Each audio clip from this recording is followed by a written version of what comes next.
Oh, let me tell y'all a story about a man called Ted. He loves the multiplayer gaming podcast. He liked it so much he now supports the show. He got some extra content now. He's having a blast. Hey guys, Michael here. If you're enjoying the content you get on this podcast, consider being like Ted. You can support the show and get bonus content by going over to multiplayersquad.com. We're an independent podcast, and we'd sure appreciate it. Now, on to the show.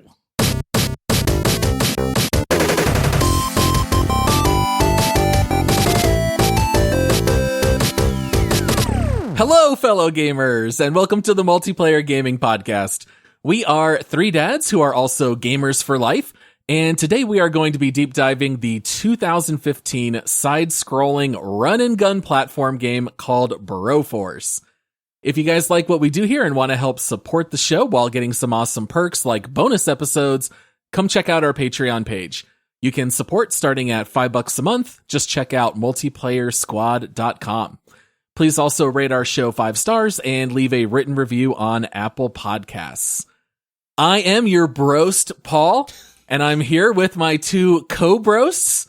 Coming up first, he is our Rambro, carrying an M60 machine gun with infantry grenades. It's Josh. Yeah! They can't see it, but I did like the Stallone lip droop thing. Yes.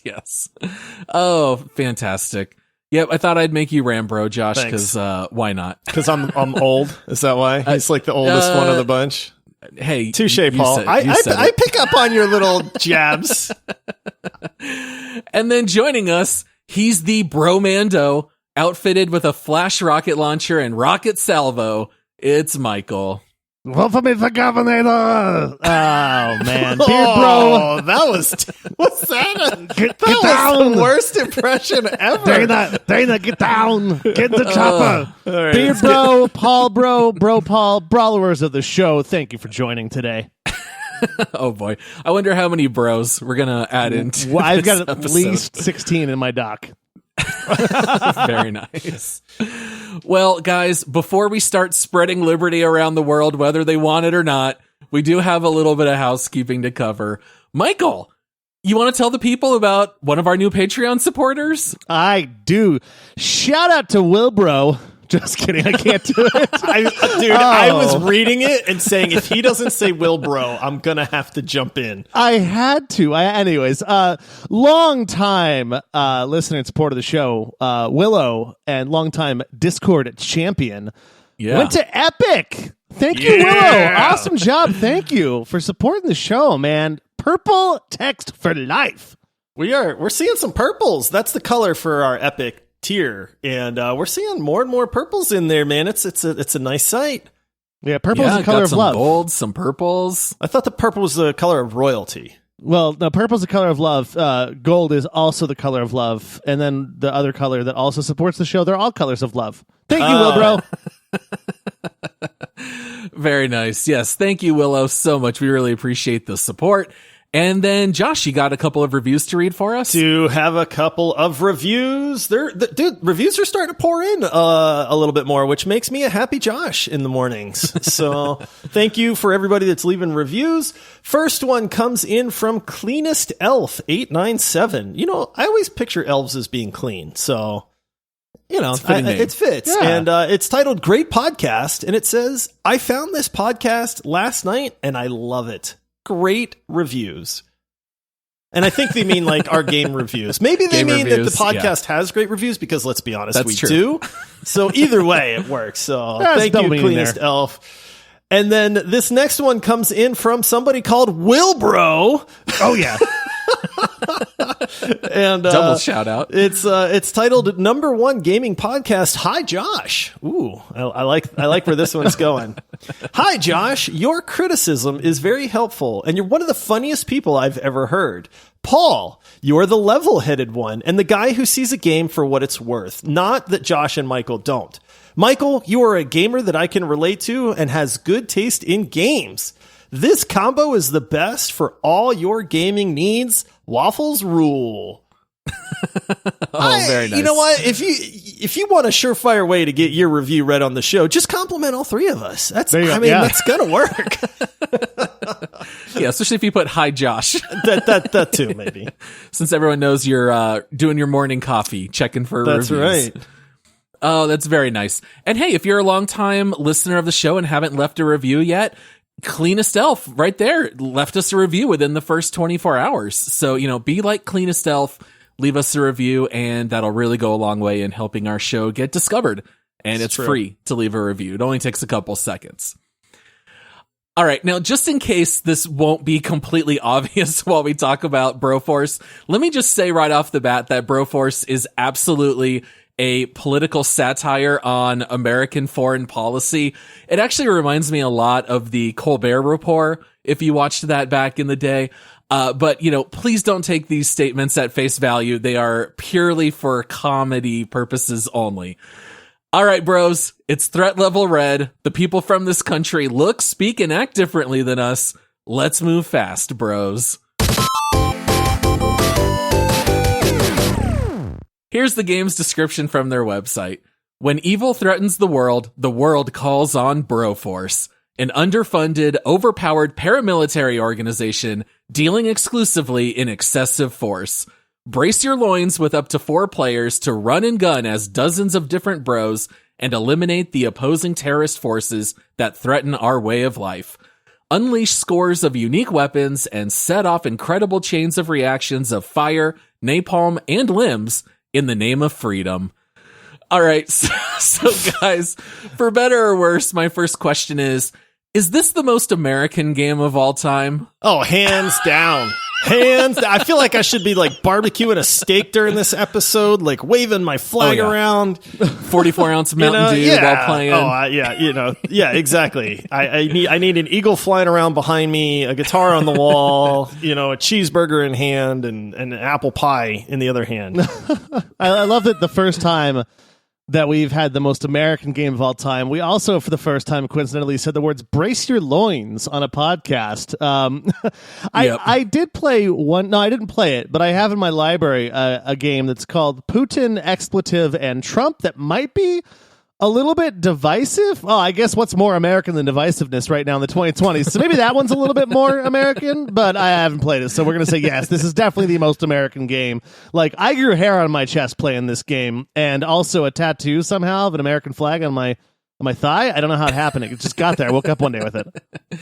Let's just spend a minute talking about the main menu, guys. Tell the people how this game opens. More volume. Yeah, number one, it is the loudest intro to a game ever, and you cannot lower the volume of the intro. Nope. But the main menu of this game is an eagle that is made out of like titanium that is flexing its muscles on the screen with like American flag colors like rippling through it at the same time. It is both glorious and hilarious at the same time. Oh man, it's great. It's also very American in that it pays homage to so many great American action films. And I think all three of us are huge fans, but basically this game is gonna be filled with different characters and references to all of these famous action movies from the 70s, 80s, 90s, 2000s. What a funny ode to America by just lampooning the foreign policy philosophies, the movies, the over masculinity of all the narration. Like the narration itself is also very steroid induced. Everything in this game is steroid induced. And you said it at the beginning of the podcast, man. This is all satire. Like, that's the beauty of it, is that you're able to laugh at it for what it is. This game does not take itself seriously, and nor should anybody else out there take it seriously, because it's not meant to be that way at all. And when you get in the right mindset, it becomes hilarious. Yeah. It definitely pays a huge tribute to how over the top the action movies in the 80s and 90s were, and in this game you certainly embrace that, and to say it's satire would be the understatement of the year. Yes. All right. So let's talk a little bit about how the game works. So when you first launch into Broforce, you are inside a helicopter and you get to fly around the world, and it kind of marks these missions. You can fly over them. It gives you a threat level, kind of poking fun at the, different levels based on different colors. So it might be threat level Eldenberry or something like that. And you basically select the mission. They tell you that this is a country that needs freedom, and you start the level as a random bro. And over the course of the game, you unlock new ones. So you just start out as one that's random.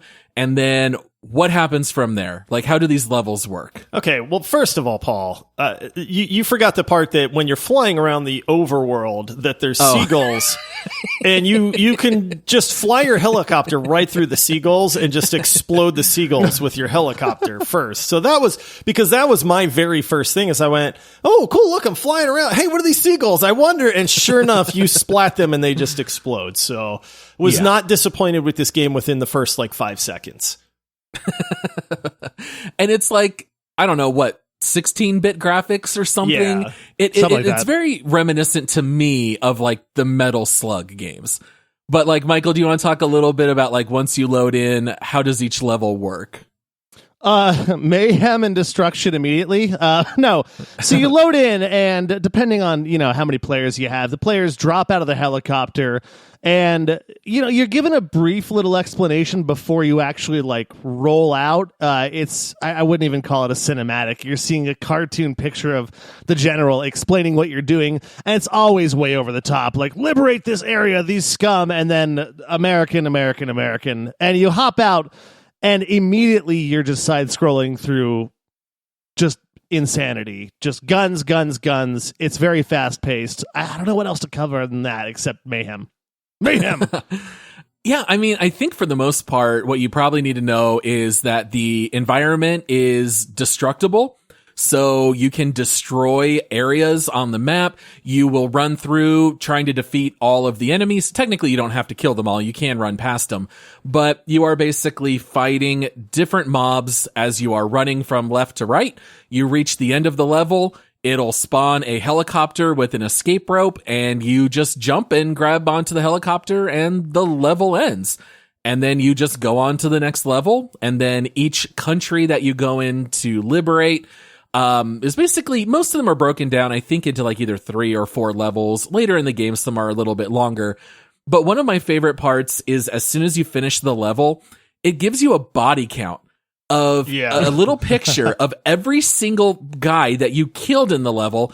And then it just says area liberated. I don't even know what you're liberating. You're literally just coming in, laying waste, destroying the entire area, killing everybody, and then just leaving. You're spreading freedom, Paul. Yeah.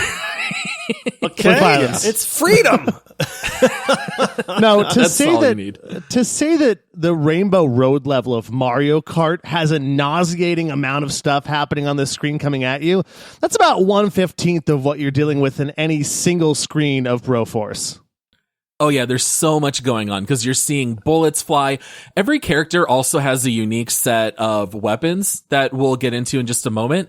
And so your screen is constantly filled with blood spurting everywhere, the ground exploding, bullets everywhere, grenades, maybe even dynamite being thrown around the level. There's just so much going on. Sometimes it can be pretty hard to actually follow the action. I know one thing that a lot of us constantly said is, I have no idea how I just died. Oh, because you just can't follow everything at once. I don't know that I've seen a game and I've played a lot of the bullet hell games and stuff like that where there's 1,000 things flying at you at any given moment.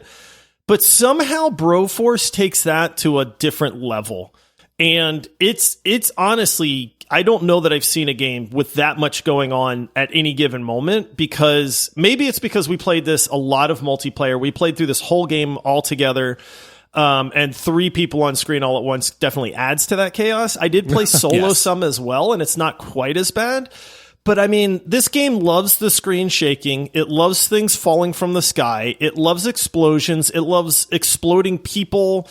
It loves just like everything is moving at all times, and it just gets very, very chaotic. Like Michael said I think it goes beyond chaos and just gets into pure mayhem at that point.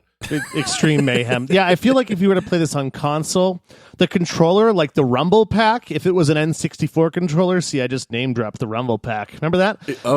It would be the whole entire time just going brrrr, and you would not be able to hold on the controller. It would vibrate right out of your hands.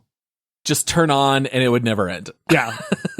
One of my other favorite things is you see little avatars in the corners of the screen where it'll say like player 1 and there's a picture of the character. And every time you're holding down fire, your avatar changes to where your character gives this like intense smile or roaring, where you can tell they're like going while firing their gun. Oh man, everything about this game just cracks me up. The sound in this game is great. I can't wait to talk a little bit about that here. So let's talk about some of the characters. What were some of your favorite bros in this game? All of them. Honestly, I don't even know. I'll be honest. Like, we played this game start to finish together, and it's not a long game, but we unlocked probably, 25 plus of the bros. And I feel like there was still a lot more that we just didn't unlock at that point. So, I mean, this game has an insane cast of characters, and the funny thing is every single one of them has bro in the name, even if sometimes it's a little bit of a stretch. It's forced a lot. Yeah, it's, you know, like there's Command Bro, which, okay, Commando, like that one's easy. Ram Bro, okay, like that one's easy. But then you get into like Ellen Rip Bro, like instead of Ellen Ripley from the Alien series, and I'm like, I mean, that's a stretch, guys. But it's funny because there's only a few characters out of the plethora of characters where I was like, oh man, not this guy. So for the most part, I liked almost everybody that I was. And one of the things that really works, even if sometimes it comes across as a negative, is the fact that you don't get to pick your character. Yes. And that's brilliant. Right. It really is, because sometimes, like, I love the movie Indiana Jones, and in this game you get Indiana Brones, and he's kind of terrible for the most part. He's got a whip. Everyone else has guns. Yeah, but so then it's like, so when you get him, you're kind of like, oh, man. But it just adds to the flavor of the game. So I actually like the fact that not everybody is like super OP. There's melee characters. There's machine gun characters. There's grenade characters. There's rocket characters. There's special abilities. Neo from the Matrix is in there. And so there's just such a variety of characters in this game that I think it's one of the most positive points about this game overall, is just that there's so many different ones. You're unlocking them at such a rapid pace, and you don't get to choose who you want, which I really, really liked. Yeah, I feel like, when you play Mystery Heroes on a game like Overwatch, it can be frustrating sometimes when you get a character that you really don't want to play. Like, for me, it's Genji. Terrible with Genji. This game, it's a treat. Every time you die and you respawn as a random character, you're like, yeah, I'm going to roll with this. I mean, Indiana Brones is a bit rough because he's like the only one in the game that, like, with his whip, you got to hit twice as opposed to once to kill the regular bad guys. But just to name a couple that I absolutely found hilarious. First of all, the Bronan the Barbarian. When Josh and I played Versus, I didn't hear it in the regular game because there's so much mayhem. I didn't hear it either. No, and we heard it so loud, and I had to at one point almost stop myself from crying, because when he does his special move, he literally just goes, and you hear this Arnold Schwarzenegger, and he comes down and slashes. I absolutely fell in love with Brochette, which of course is Danny Trejo's character from Machete, however you want to pronounce it. I kept calling him Machete. I don't know why, just because I saw the movie once. And little flair. Yeah, I think my least and most favorite were both the same character, and that was definitely McBrover, because when you're playing this game with the whole environment being destructible, it's awesome having a bomb because he only uses dynamite, right? And of course, an exploding fully cooked turkey or chicken, whatever. It's got to be a turkey. It's huge. It's a turkey, yeah. But it blows up so much stuff that sometimes you're just bouncing around the screen so much. But hold on. The best part about McBrover. What happens when your sticky dynamite lands on an enemy. They go, They run away scream and run in panic. They no longer fight. They just start going, and then they explode. And it makes me laugh to no end. It never grows old. I played Broforce several years ago. My kids love it. We play it all the time. And it still makes me laugh to this day when you just land those sticky bombs. It's fantastic. Yeah. If I were to list my all-time favorite, though, just because I'm be fully transparent with you listeners, okay? I'm terrible at this game. I am really not. I was going to tell him that, Michael. Okay. Then Michael's I'll not wait. very good at Broforce. I had a couple moments where it was like, yeah, you saved the day, but it's like, really, the levels are not that long, and if we died, Josh would have just speed ran it anyways. But because the Boondock Saints, or the Broendock Saints, anyways, the Boondock Saints character, you get both characters, you get twins. That's the only time I didn't die, because I had 2 lives in one character. It was great. One of my favorites is definitely Ash Brolium's, which is Ash from the Evil Dead. So he, of course, has his shotgun, but then his special is where he pulls out his chainsaw, and he is just dashing as fast as he can all around the screen. You cannot stop him from running. So sometimes this puts you in a bad position where you accidentally jump off a ledge and you fall into a pit and die. Or every time. Man, is it satisfying to hear that, and then you just start mowing everybody down. I love him. And also, I know this might be a controversial pick, but Bro in Black. Give me Agent J from Men in Black with that noisy cricket. Dude, that gun makes everything terrible. It's so hard to see what's going on the screen at any given moment. And then you have the noisy cricket, which makes the loudest explosion. Every time you fire that gun, it shakes the screen. So anytime you were that person, or any of us were, I had no idea what was happening. And then I'd just be dead. You'd be dead. Michael would be dead. The round would be restarting. We'd be like, what happened? And nobody knows. And there's so much kickback. Every time you fire that gun, it shoots you, 10 feet behind him. Oh, it's so funny. I love how unique all these characters' weapons are. They are completely different. There are no 2 characters that feel exactly the same. And every character is designed exactly like their characters. If you end up playing as the Predator, he's throwing spears. If you're Dirty Harry, you have a 6-shot revolver, and then you have to reload. You play as Mr. T, and you have a flamethrower. Like, these characters are so different. I can't believe that they actually put that much care and effort into it. A couple other characters that we haven't mentioned. Bruce Lee, Braveheart, who, by the way, does scream, freedom! Yeah, it's about that long, too. There's the Bride from Kill Bill, Universal Soldier, RoboCop. So many different characters in this game. I actually preferred the melee characters, which is goofy because it's a shooting game for the most part. But like Braid, which is Blade, I really liked how fast he was. That was a lot of fun to just fly around and dash around the screen with his sword that was super, super fast. I'm a huge fan of Neo from The Matrix, which they refer to as Mr. Anderbro instead of Anderson. And the thing with this game, and I know we'll talk about it later, is they get a lot of the sounds right. So if you're playing as Neo, that whatever that Matrixy sound is, like they nail that. Like you said, brave Broheart screaming freedom. Just a lot of those things they really nail in this game. So, but yeah, I found the melee characters to be a lot of fun, actually. Yeah, I think that, the melee characters were hilarious as well. Like, there's so much going on. There's no downfall to playing a melee character in this because you're running. You can get from one side of the screen to the other side of the screen in like 2 seconds. So there's no downfall to be like, oh, I don't have a ranged weapon. No, just run around, just mayhem, just run in mayhem. But one of the things I like so much about the characters is, one, the character design for being like 16-ish bit graphics are perfect. Like, they look just like what you would think it's supposed to be.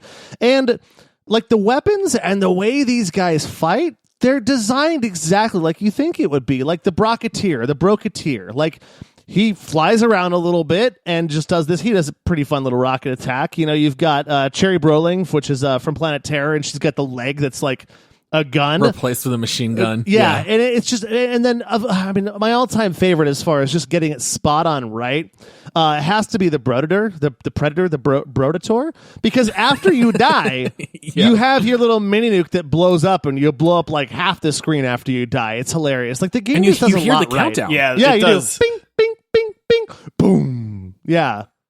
Oh, and also how you mentioned like the character Cherry with the machine gun leg, she hobbles on the screen. Yeah. So she doesn't run as fast as everyone else, and she walks exactly like how she walks in Planet Terror, which, by the way, is a really underrated movie and really worth watching. I think we basically already kind of covered the characters we also don't like. I don't know if there's any characters you guys want to troll on top of that. The only thing I'll mention is Double Bro 7 is kind of a pedestrian character, but his first special, he pulls out a martini, throws it down in one shot, and then throws the martini glass, which does damage if it hits someone. His character's not very fun to play, but I did still think it was hilarious that he chucks a martini glass. Yeah. The worst character for me, and I'd be honest, I don't even remember the name, but it's the guy with the grenade launcher. It's like a Chuck Norris. He's got a blindfold on or something. I don't know which action character, because there's so many of them at that point. But it's like this game, you need to be able to aim for certain people. Yeah. And if you're just launching a grenade in an arc and then you have to wait for it to explode, it's very like counterintuitive to the way that the game actually plays. So anytime I was that guy, I would literally just jump off a ledge and kill myself to get to the next person. Yeah. And you can swap out characters too, because like when you die, you can be revived by your teammates by going to a cage and basically rescuing the character. Well, if you're all alive, you can go to the cage and just basically swap characters. Again, you don't get to pick. It's random, but I found myself doing that a couple times, especially if I had like Neo. I didn't like Neo as much. I love Neo. He was great for melee, but I think just because I never figured out his bullet time, the rule, I never figured out what was happening there. So I was just like, no, give me a different character. Now, you do also occasionally fight bosses, and all of them have plays on the name.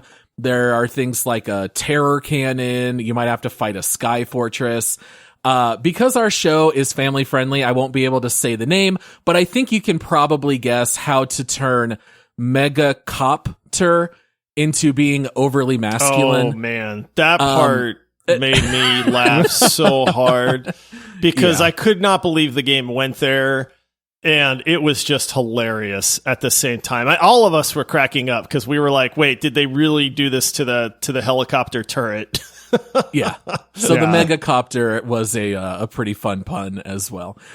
All right, so let's talk a little bit more about the Chaos of Broforce, because I think this is some of the best stuff in the game. The bros themselves are amazingly well made, but there are so many things you can interact with inside these levels, and the longer you play the game and you get further in the campaign, there are just more ways to die. So let's talk about some of those things. Like, what would you guys say was probably the most common way that you died / got killed by one of the other players? This one's easy. Standing next to an explosive barrel, waiting for all of us to start the round, watching Michael shoot the explosive barrel and killing all of us all at once with nothing else happening on the screen. I don't know what you're talking about. I was just trying to tunnel through, like, because you can go around the terrain however you want. And sometimes maybe I didn't know it was an explosive barrel. I thought it was just part of the dirt, and I would go and slash it with my sword and try to get through it. Oops, we're dead. Or coincidentally, also, if there's ever a bridge anywhere, just don't go near the bridge. Jump over the bridge, because you know that the second you're jumping towards the bridge is going to disappear because somebody's going to blow it up underneath you. I can't tell you how many times I was in the middle of a bridge and it suddenly just exploded because someone shot it or something happened.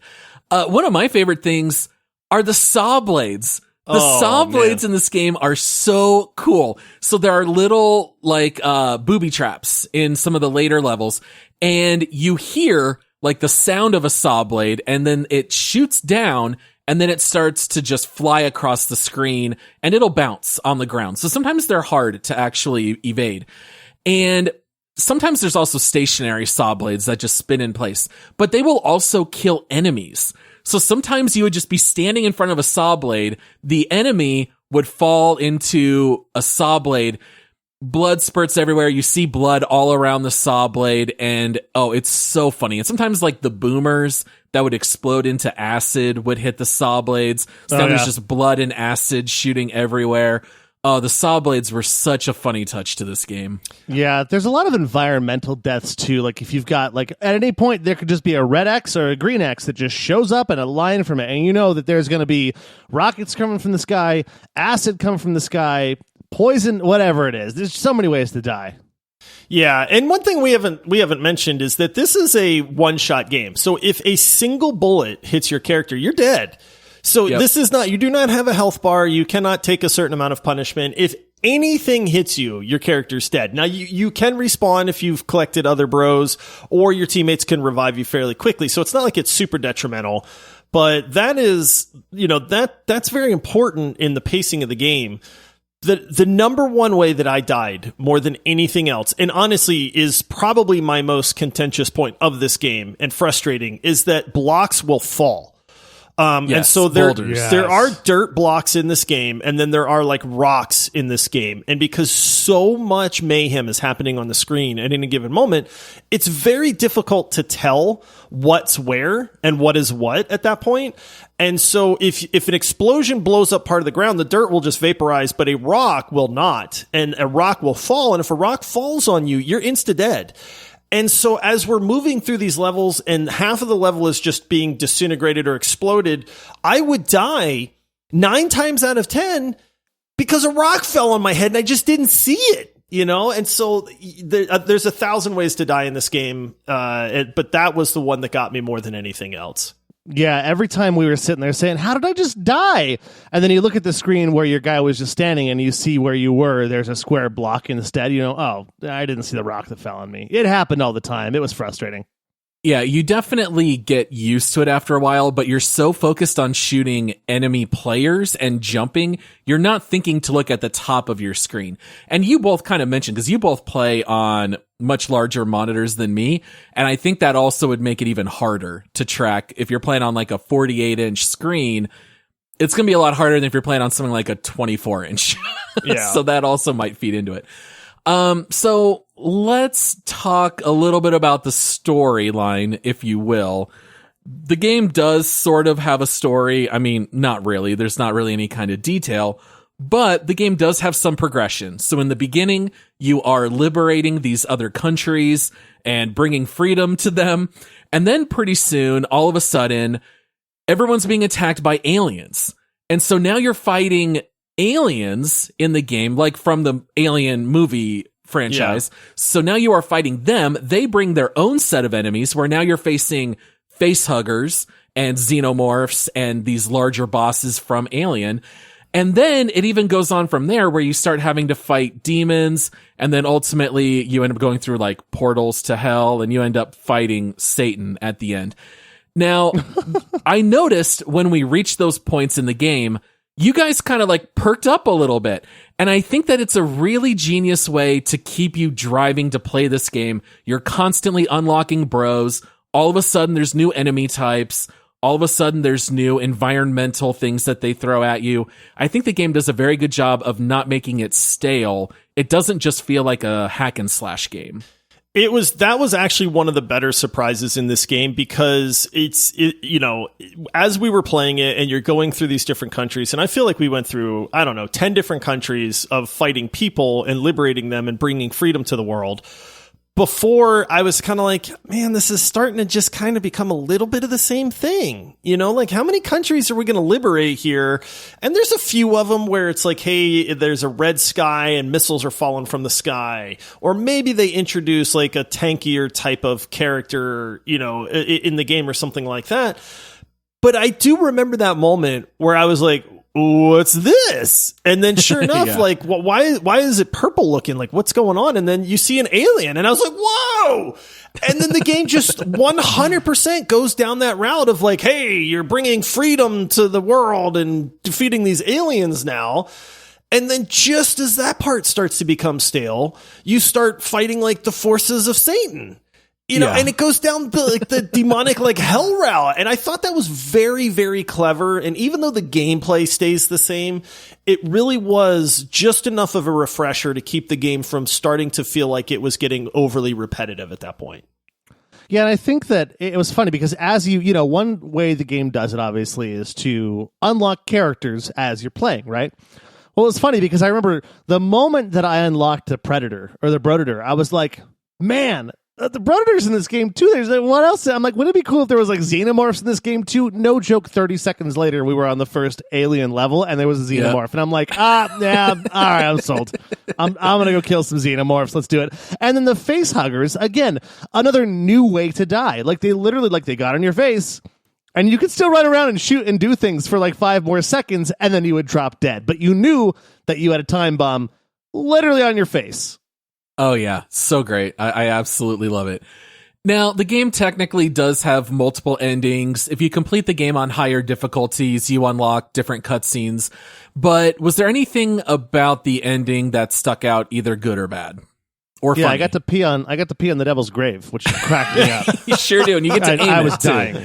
Yeah, I was dying. I was like, what more do you want? There's a whole cutscene at the end, the very end. It's like, press X to mark your territory. And I'm like, press X to mark my territory. Yep. I'm peeing Here on lies Satan. Yep. Peeing on Satan's grave. Okay.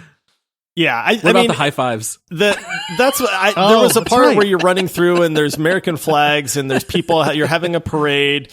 And the people are holding up their hands to high five, and you guys went running past them, and I was like, "No, we have to you can't leave somebody hanging." So I went back and high fived every single person in that parade. Yeah, because I got a couple of them, but I was like, "We don't have to do them. We have to do all of them." No, I mean, you don't and then have Josh's to. like, "No, we have to do all of them." But the polite thing to do is high five somebody. It's true. Oh, it's so funny. You can even go rogue if you want, and there's where you're running through the White House, and there's all the bodyguards and the president, and you can still fire your gun. And so if you shoot and kill the president, you get a completely different end cutscene where you carry out the dead president. If you beat the game on the highest difficulty, Jesus comes down to thank you and greets you. There's a whole cutscene with that. So, the game just really gives you a little bit of motivation to play it again on higher difficulties. All right, well, let's move on to a couple other minor things before jumping into community reviews and, Make Love, Marry, Murder and our other segments. The game does have a couple things built in that I do think give it a certain amount of longevity, because the campaign itself is rather short. If you play this on the normal difficulty, you're going to buzz through it in about 4 hours. And I would recommend probably just playing it on hard from the get-go, because it is relatively easy on normal.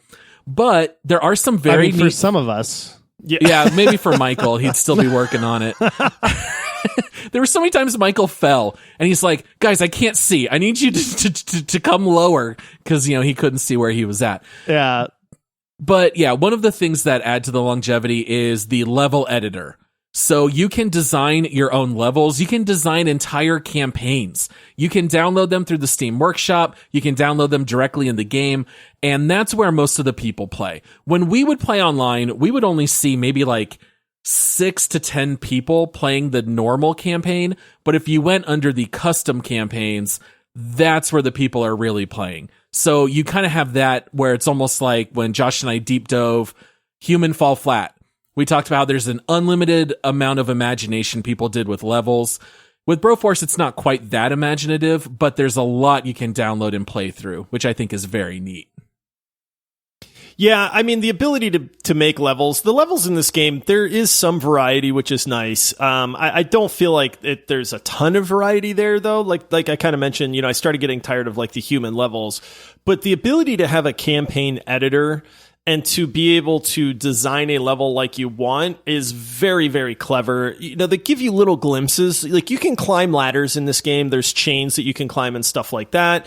And so you could have a level where it's just a bunch of ladders that almost turns this game into a platformer, along with it or something like that. So I think it's a very neat idea to enhance the replayability of it for sure.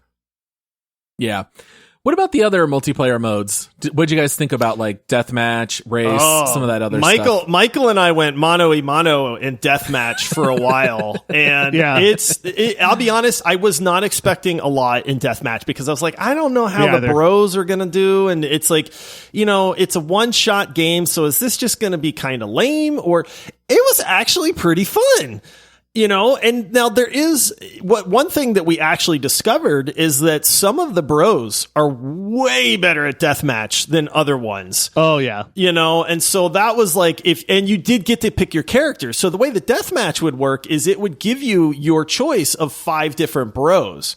And then you could pick one, and then the other person would get a choice of 5 different bros. And then you would kind of go head to head. And I think it was best of 5 as far as who won the round. And it's just there's no side scrolling. It's just one arena. There's still the mayhem. The arena's falling apart and blowing up. And a lot of times you would die without the other person killing you, and it would subtract a score. So there were a couple rounds where Michael or myself would have won with a -1 score because the other guy had -2, and so, but the deathmatch was fun. I mean, I don't know that I'd play it forever, but I did have a good time playing it in the process.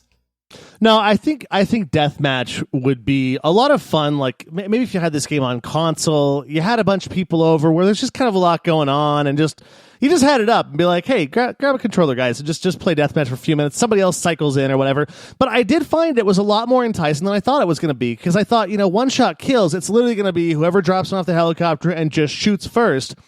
It's not like that at all. I actually did pretty well. Like I beat Josh a few times. You did do pretty well. Yeah. Like we almost split. If splitting means he won 90% of my won 10%. It was better than that.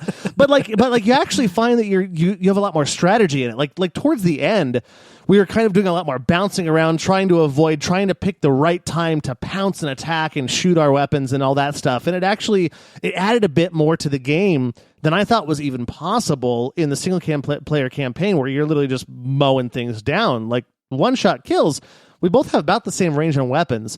I will say, though, that, there is one overpowered character. Was it Universal Brolger that has the heat-seeking?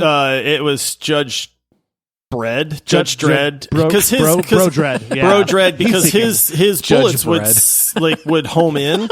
And so that made him super OP, because all you had to do was shoot the gun and let the bullets just fly around and catch the other person.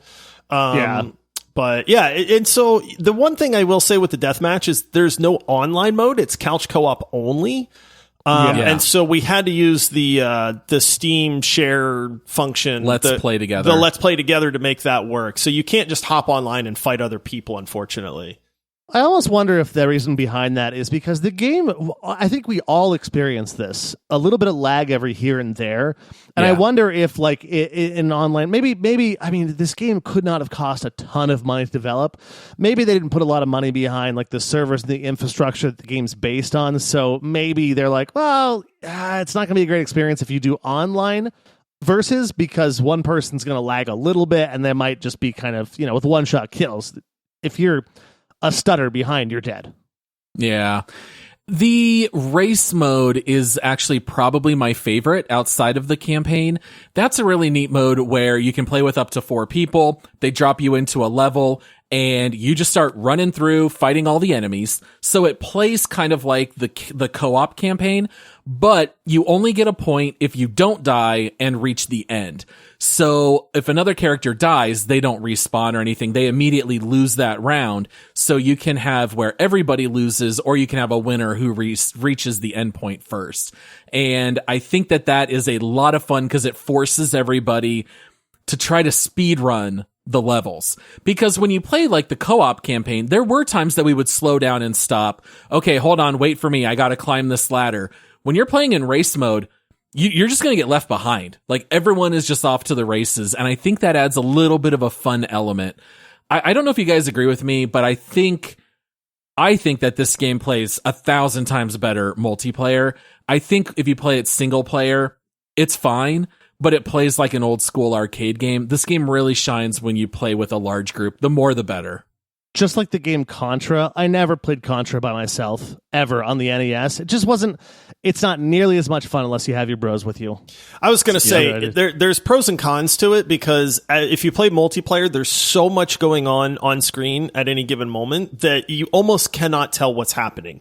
You know, in that regard, if you play solo, you can definitely see what's happening, but it's not as fun.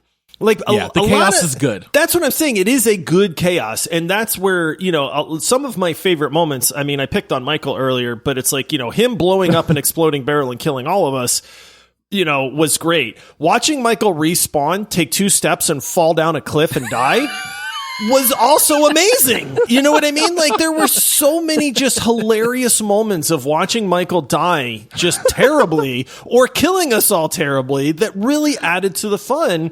And while you may be able to like see what's going on a little bit better solo, I'm with you, Paul. Like, play this game with friends, man, because yes, you're going to go like, oh, I can't tell what's happening, but that's a good thing. Yeah.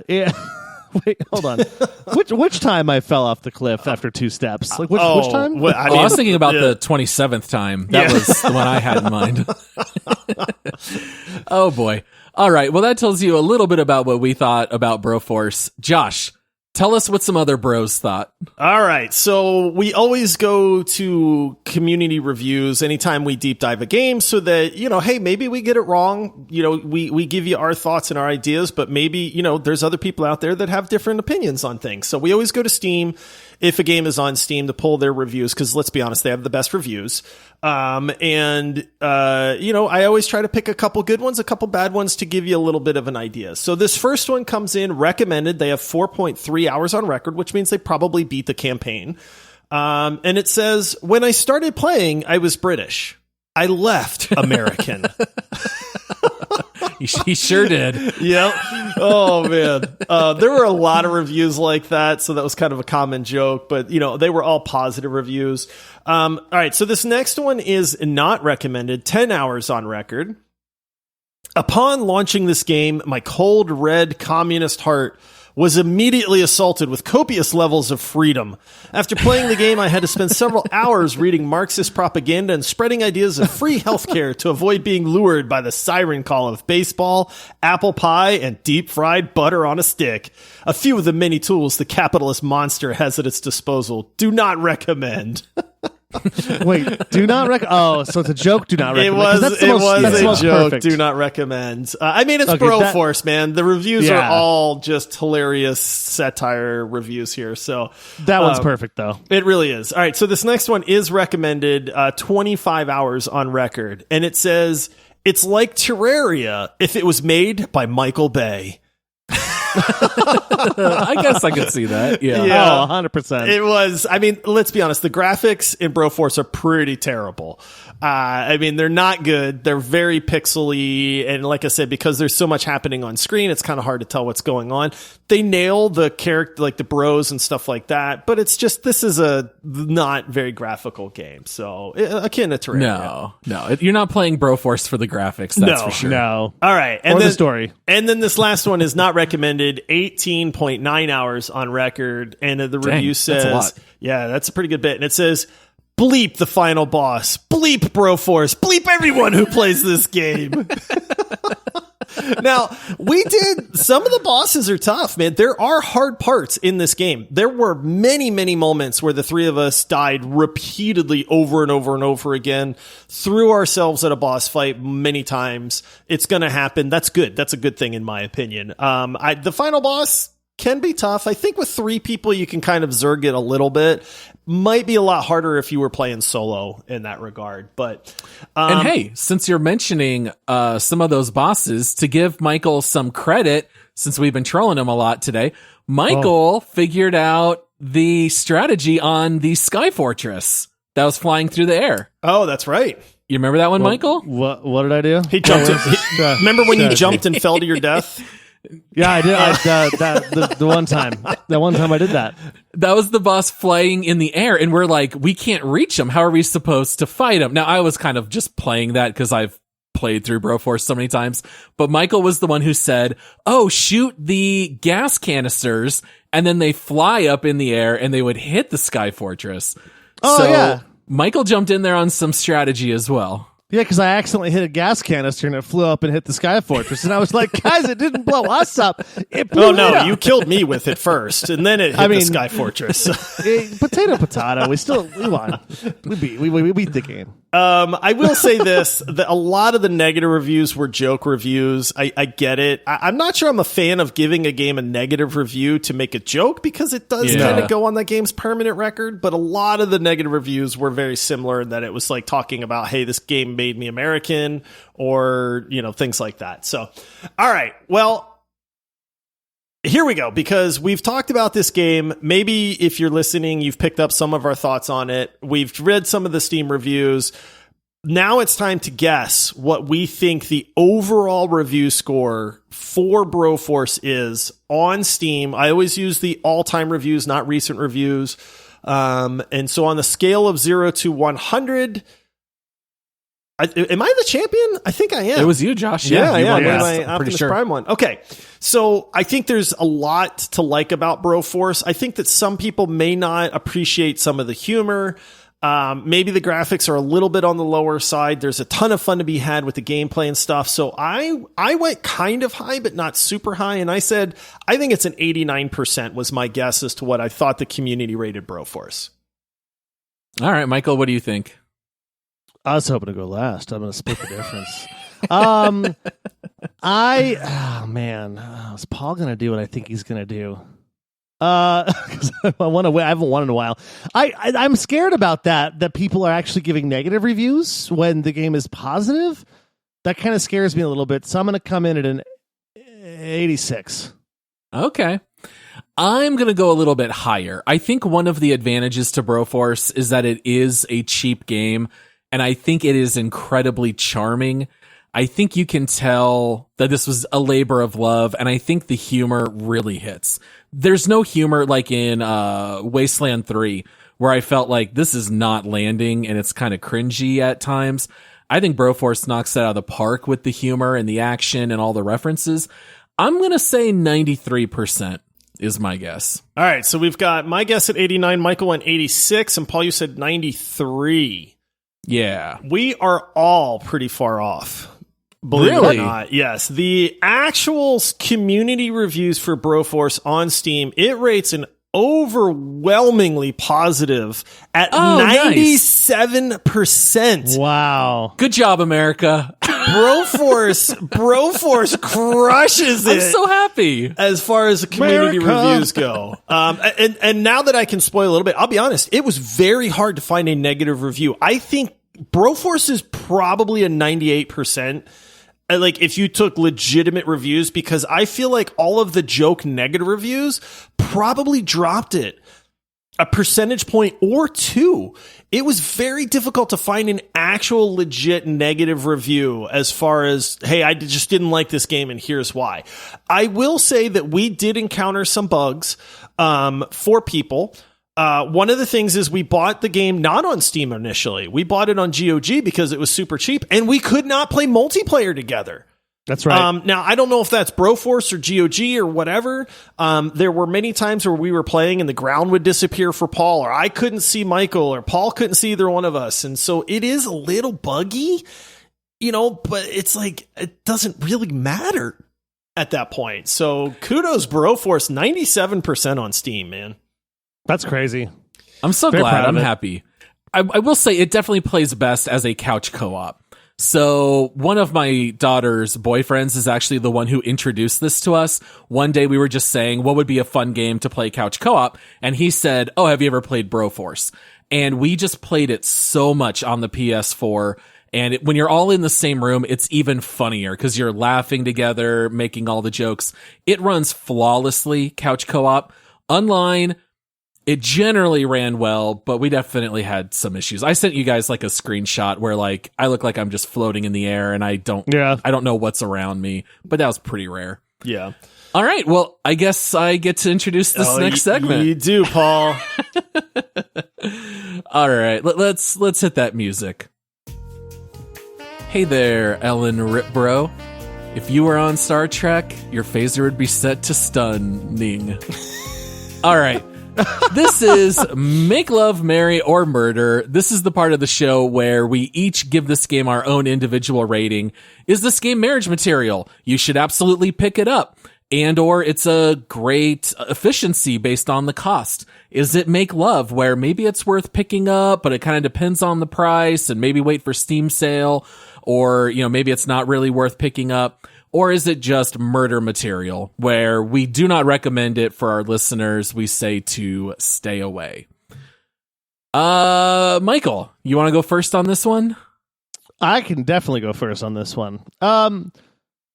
Yeah, I don't have a negative thing to say about this game, really, aside from I died a lot. That's the only bad thing, and that's on me. That's not on the game makers. That's on me. I did that to myself.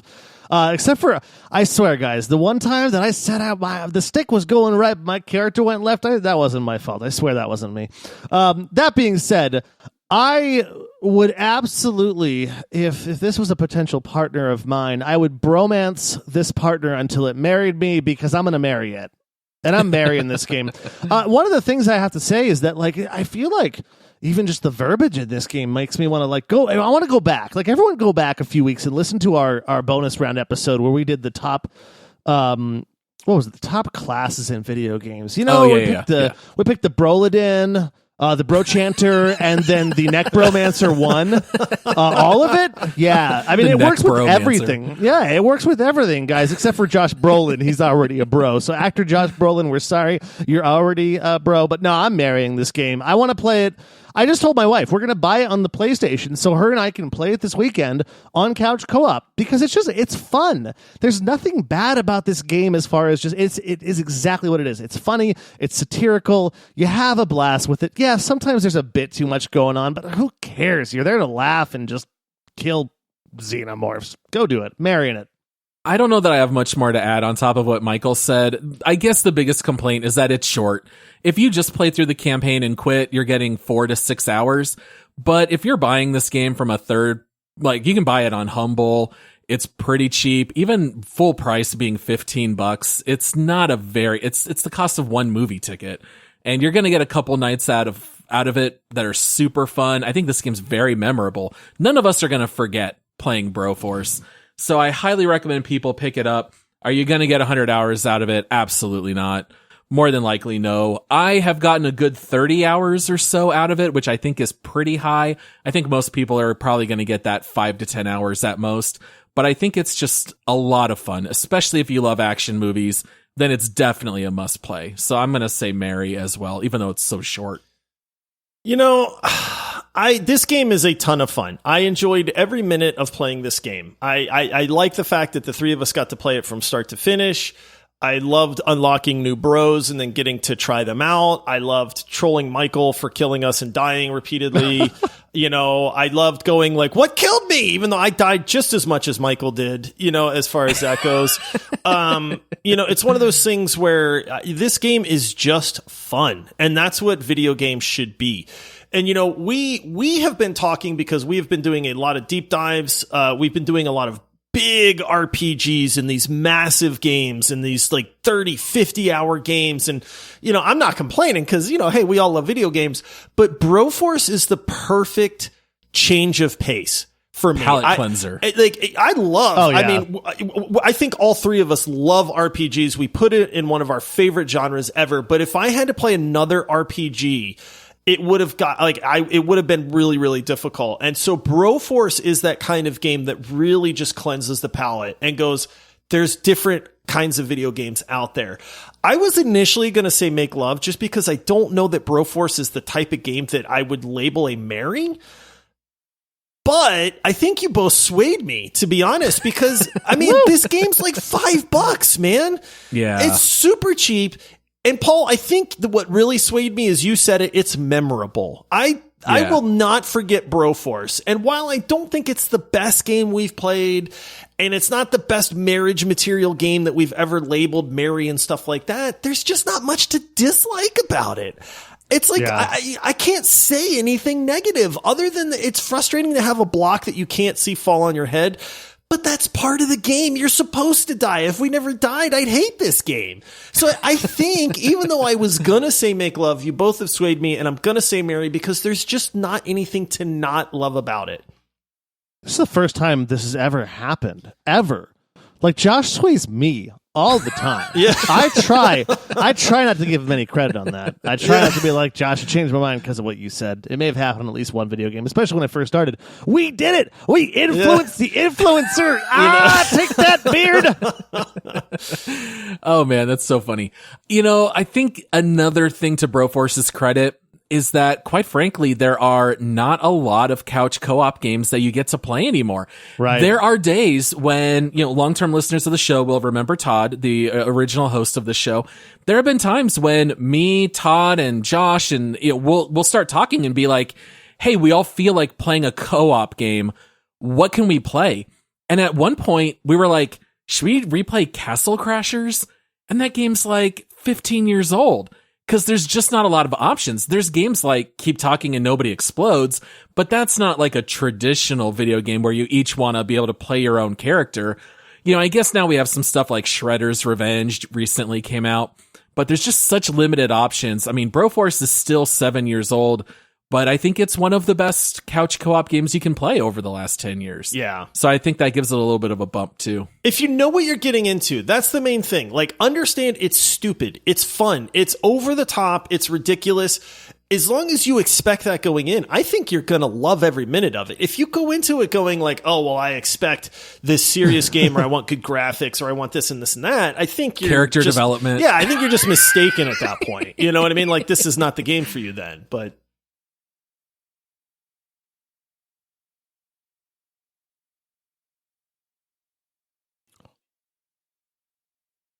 Yeah. Did you guys know, and I just found this as I was researching for this episode, there's a game that came out a year before called the Expendabros. It's an Expendables version of Broforce. I very well could free. be wrong, It must be really but short. from reading all it's the free probably because it's, Wikipedia like, advertising articles for the and Expendables, reading some stuff a few days ago to prepare for Did you the guys know show. about that? They initially created the game and it was just like a single level or something like that, and they released it for free, and the response was so high that they decided to then create a full game called Broforce, but I'm 99% sure it's made by the same people. That was like the prototype that became Broforce later. Yeah. All right, well guys, let's go into our last segment. Let's go to the leaderboard and see where this game stacks up. Yeah.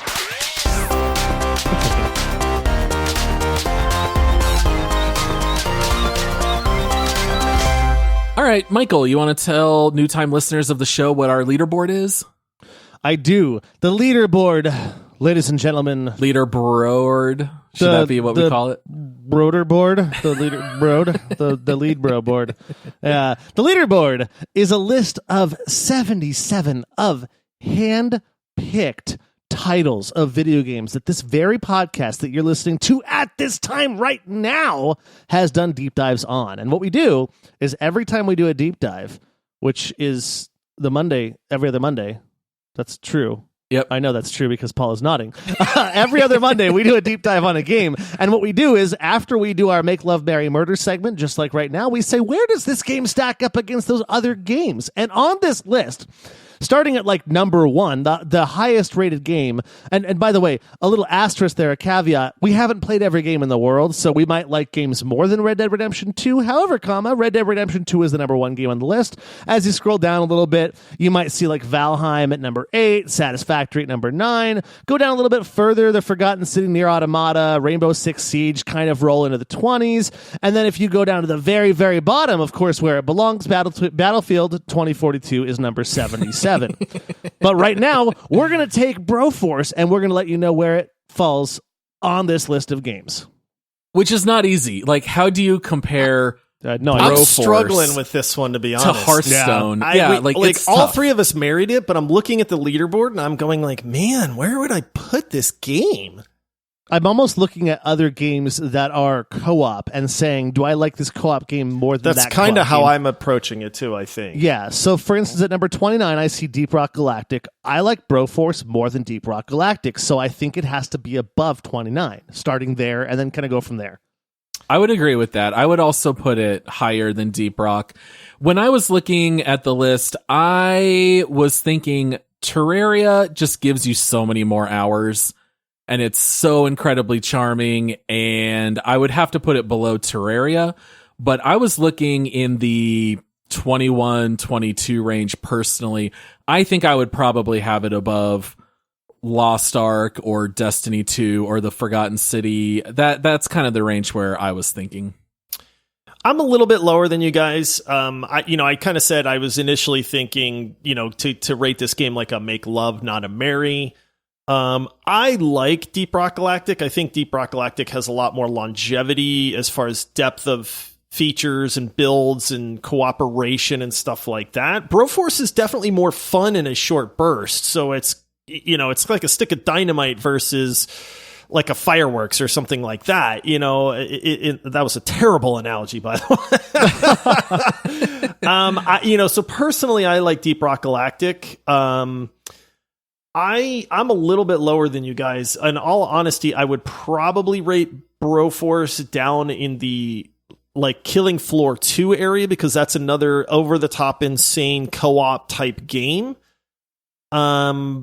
So I'm a little bit lower than you guys. I definitely would rather play Broforce over Tribes of Midgard or something like that, or Among Us. So maybe I'm in the early 30s. See, Josh, here's one of the beauties about being human is that everyone's entitled to their opinion, even if it's wrong. Yeah, I just, Michael, I didn't want to say anything about your rating on this one, though. Yeah. Well, here's the thing. Burn. I don't think I want it to... Man, some of these games in the 20s are so goofy where I know. Two of us love it, one of us hate it, so Right. they get in the wrong spot.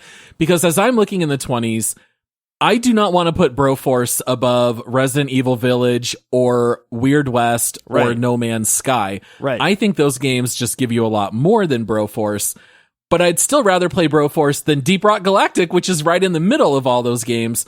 So I don't know. I would be fine. What if, to try to compromise it all, what if we put it in at 31 where it's, well, I don't know, because Michael and I both said we liked it more than Deep Rock. Maybe one above Deep Rock. But you can blame me for that lower rating, too. First of all, how dare you? It is hard for me to put Broforce above No Man's Sky. No Man's Sky is just such a complete game now. It's No almost Man's Sky's in a bad spot. Right. It really is. So, because we even said as of 2020 on that one. So That's true. My concern about this whole thing is everybody needs to play this game. So if we put it too low, they might just look at the website and be like, they kind of like this game. No, we love this game.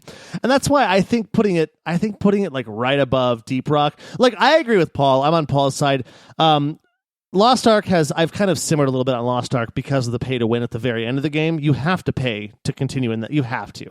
And so as much as I loved Lost Ark, I would put it above Lost Ark, but I'm fine in the mid to low 20s. I personally would put it above V Rising because I was a little bit lower on that game than both of you were. So where do you want to put I it? have a hard Where do you time wanna go? because we have Hollow Knight and Stardew Valley at 33 and 34, and those are two beloved games by people. And Broforce is just not on that level of game caliber, but it's also so fun for a short amount of time. Sounds like we need to do another review. Yeah, of our we list. might need to at some point. Yeah, but because especially in the 20s, I'm with Paul in that I could see putting it at 31 and bumping V Rising and all of those down one. But I'm still with I think it's in the later 30s for me. But you two are higher on it than I am, so I would say if we want to split it, let's put it in the lower 30s. I'm fine with that. Yeah, me too. I think what's really throwing me off is that in all of the 20s, my favorite games are currently rated 27 and 28 out of the 20s. So that's what's throwing me off, because it's I either want to make it 29 or I want to make it 21, and there's no middle. So let's just say let's put it at 31 then. We'll keep it below No Man's Sky, Deep Rock, Weird West, and Resident Evil Village, but we'll have it above V Rising and Among Us. Here's the thing. Yeah, I'm good with that. And don't worry about 28 because it's coming up on the next time we do a review. Weird West. It's going up. Yeah. All right. Well, we want to say thank you to everyone out there for listening. We also want to thank eBlitz and all of our supporters on Patreon and Apple. Our next deep dive 2 weeks from today will be Fallout New Vegas. If you guys thought that Broforce was old, we're going to go back even further next time. Should be a blast. Please make sure to follow us on Twitter and Instagram at MultiplayerPod, and check out support options on Patreon at multiplayersquad.com.